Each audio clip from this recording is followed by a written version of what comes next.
ये जो फिनोमेना है ये आज का नहीं है। ये फिनोमेना हमेशा हजारों सालों से जब भी कोई दुनिया में जंग का वो होता है तो सबसे सेफ वाली बेट जो होती है, सबसे सिक्योर जो बेट समझी जाती है वो सोना समझा जाता है। और यही वजह है कि अब पूरी दुनिया में देखें कि हल्के फुल्के तसादुम, लॉ एंड ऑर्डर का सिचुएशन, फिर आप ये देखें कि अभी आपने प्रोग्राम के स्टार्ट पर कि यूक्रेन रशिया वो भी, और चाइना इंडिया वो भी, चाइना इंडिया नहीं सॉरी चाइना और यूएसए तो उसका भी इफेक्ट। तो रेयर अर्थ में जो अभी बात कर रहे थे कि ई गाड़ियों की डिमांड ज्यादा शुरू हो गई है, बैटरियों की उनकी जो पाईदारी है उसके अंदर सोने चांदी का होना जरूरी है। ये सब जो वजह है ये इसको पुश कर रहा है। लेकिन सबसे बड़ा जो पुशिंग है, सबसे ज्यादा जो ऊपर जाने की वजह है वो यही है कि दुनिया पूरी जो है वो सोने को सेफ एंड साउंड इन्वेस्टमेंट समझती है, ना सिर्फ आज से बल्कि कई सैकड़ों सालों से। और आपको ये बताओ कि 13% पूरी दुनिया का सोना प्राइवेट हाथ में, लेडीज के हाथ में है इंडिया में, खाली 13%। क्योंकि वहां पर ये इनके रिलीजन में भी, हिंदू रिलीजन में भी इसको पायदारी की जमानत है। और सिक्योरिटी की रीजन के लिए हर गांव में जो फैमिली रहती है तो उनकी दादी परदादियों में भी अगर उन्होंने कुछ जमा पूंजी हो जाती है तो सोना खरीदने निकलती है। यही फिनोमेना आपको बलोचिस्तान में नजर आएगा, यही फिनोमेना आपको पाकिस्तान के चारों सूबों में वो 19-20 के फर्क से नजर आएगा। लेकिन पाकिस्तान की सोने की इन्वेस्टमेंट का इतना बड़ा वो नहीं है जितना इंटरनेशनल ही है।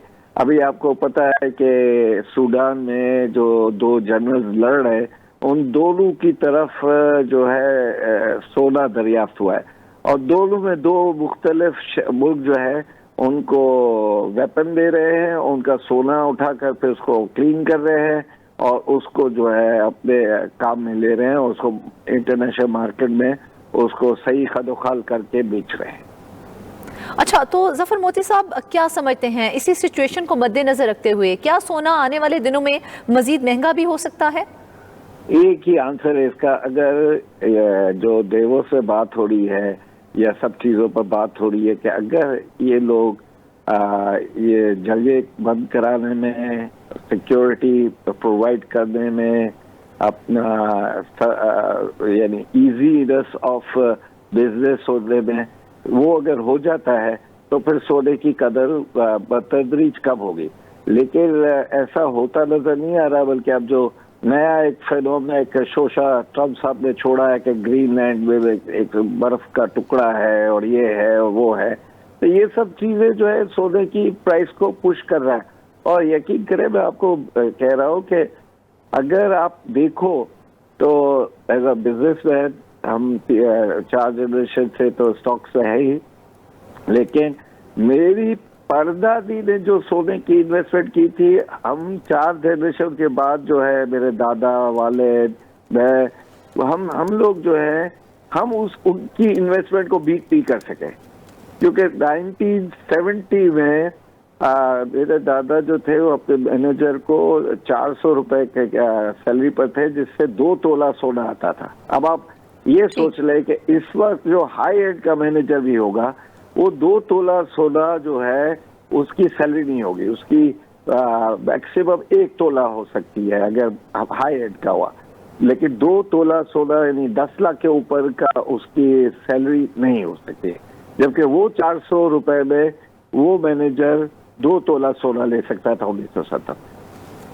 अच्छा जफर मोती साहब, ये भी बताइए, जिस तरह से इसकी कीमतें रोज बरोज बढ़ती जा रही हैं, तो क्या आने वाले दिनों में किस तरह से इसको महफूज सरमायाकारी समझा जाएगा जब खरीदने वाला ही कोई नहीं होगा? तो ये ही क्वेश्चन मार्क है कि ये जो हाई एंड पर जा रहा है कंटिन्यूस सोना, तो ये जो है अगर ये जंग दोबारा सर्द वॉर हो गई जैसे पहले रशिया और अमेरिका की होती थी, तो उस पे सोने की खदोखाल या स्पीड से भरना नहीं होता था। लेकिन अब तो है बिल्कुल, यानी कहीं से ड्रोन किसी पर दागे जा रहे हैं, कहीं पर ईरान का मसला का खबर आ रही है, कहीं पर गाजा में नई फौजें घुसने की तैयारी हो रही है। तो ये सब चीजें देखते हुए सोने को सेफ बेट समझना, शर्तिया समझना कि ये अच्छी इन्वेस्टमेंट है, वो हर इंसान के लिए आसान हो गया है।